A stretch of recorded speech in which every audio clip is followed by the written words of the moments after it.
به چنگ آورده ام گیسوی معشوقی خیالی را، خدا از ما نگیرد نعمت آشفته حالی را. خدا را شکر امشب هم حریفی پیش رو دارم، که با او می توان نوشید ساغرهای خالی را. مرا در بر بگیر ای آسمان هرچند می دانم، ندارم طاقت آغوش یک دریا زلالی را.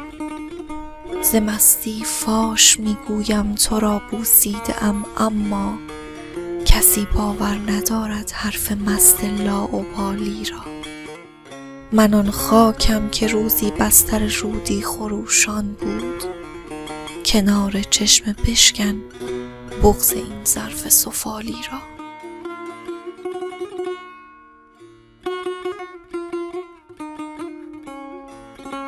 درختان را هنوز ای برف شوق برگ و باری هست، زمستان گرچه طولانی است آخر نوبهاری هست.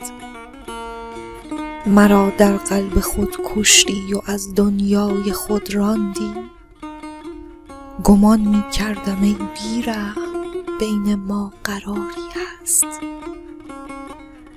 تمنای وفاداری مرا هرگز نبود از تو، ولی ای بی وفا از بی وفا هم انتظاری هست.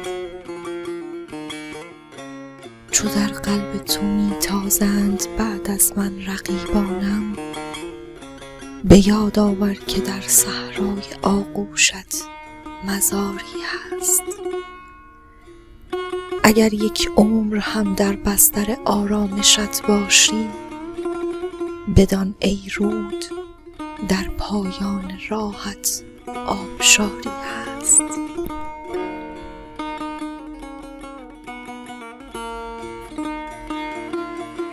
سرزمین مادری رویای اجدادی کجاست؟ مردم این شهر می پرسند آبادی کجاست؟ ما به گرد خویش می گردیم آه ای ساربان، آرمان شهری که قولش را به ما دادی کجاست؟ ای رسول عقل ما را بگذران از نیل شک، گر تو موسی نیستی موسای این وادی کجاست؟